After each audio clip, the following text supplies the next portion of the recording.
Hello everyone, मैं प्रदीप कुमार आगाज IAS institute में आप सभी का स्वागत करता हूं। तो आइए आज की इस वीडियो में हम लोग बात करने वाले हैं आंतरिक सुरक्षा।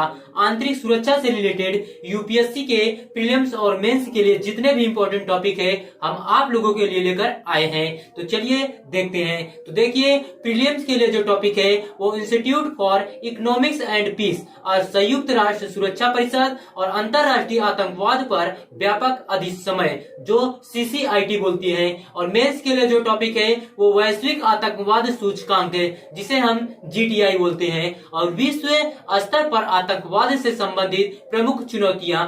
तो आइए हम इन सभी यूपीएससी के प्रीलिम्स और मेंस के इन सभी टॉपिक के बारे में पूरे विस्तार से चर्चा करते हैं। तो देखिए चर्चा में क्यों है।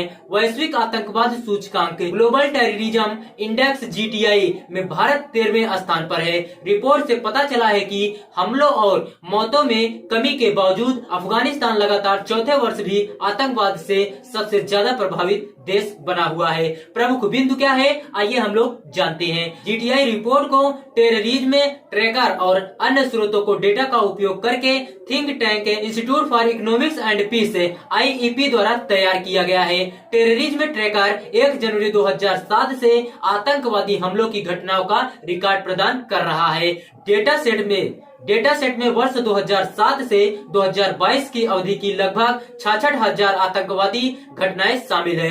वैश्विक स्तर पर आतंकवाद से होने वाली मौतों में 9% की कमी आई। यह संख्या घटकर 6,701 मौतों पर पहुंच गई है जो वर्ष 2015 में अपने चरम से 38% कम है। पाकिस्तान वर्ष 2022 में दुनिया भर में आतंकवाद से संबंधित मौतों के संदर्भ में दूसरे स्थान पर रहा, जहां 643 मौतें आतंकवाद के कारण हुई।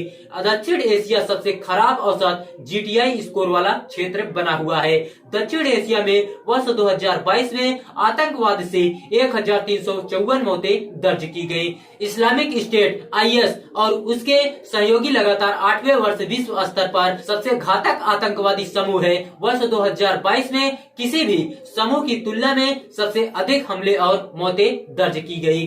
विश्व स्तर पर आतंकवाद से संबंधित प्रमुख चुनौतियां क्या है, आइए समझते हैं। आतंकवाद का वित्त शोषण। अंतर्राष्ट्रीय मुद्रा कोष, इंटरनेशनल मॉनेटरी फंड IMF और विश्व बैंक के अनुसार अपराधियों द्वारा एक वर्ष में $4 ट्रिलियन तक का धन शोधन करने का अनुमान है। दान और वैकल्पिक प्रेषण विधियों के माध्यम से आतंकवादियों द्वारा धन के प्रेषण को भी गोपनीय रखा गया है। यह अंतर्राष्ट्रीय वित्तीय प्रणाली को कलंकित करता है और प्रणाली की अखंडता को लेकर जनता के विश्वास को समाप्त करता है। आतंकवाद विरोधी उपायों का राजनीतिकरण। आतंकवादियों की पहचान करने के संदर्भ में संयुक्त राष्ट्र सुरक्षा परिषद P5 के सदस्य देश अलग अलग स्तरों पर वीटो शक्ति का प्रयोग करते हैं। आतंकवाद को परिभाषित करने के लिए कोई सर्वसम्मत मानदंड नहीं होने से आतंकवाद को भी फायदा होता है, क्योंकि इससे कुछ राष्ट्रों को ऐसे मामले में चुप रहने और अंतर्राष्ट्रीय संगठनों द्वारा की गई किसी भी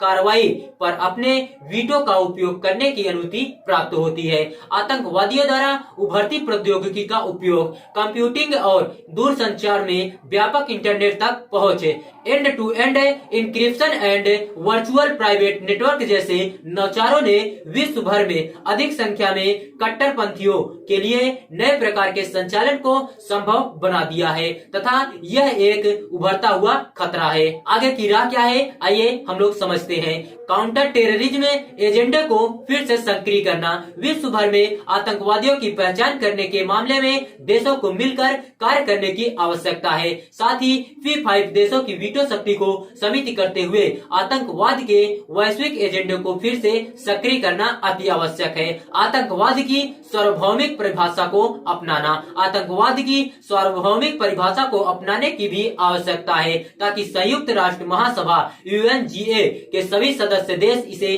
अपने स्वयं के आपराधिक कानूनों में शामिल कर सके, आतंकवादी समूहों पर प्रतिबंध लगा सके, विशेष कानूनों के तहत आतंकवादियों पर मुकदमा चला सके और सीमा सीमा पार आतंकवाद को विश्व भर में एक प्रत्यक्षी अपराध घोषित कर सके। वर्ष 1986 में भारत ने संयुक्त राष्ट्र में अंतर्राष्ट्रीय आतंकवाद पर व्यापक अधिसमय को लेकर एक मसौदा दस्तावेज का प्रस्ताव रखा। हालांकि इसे अभी यूएनजीए द्वारा अपनाया जाना बाकी है।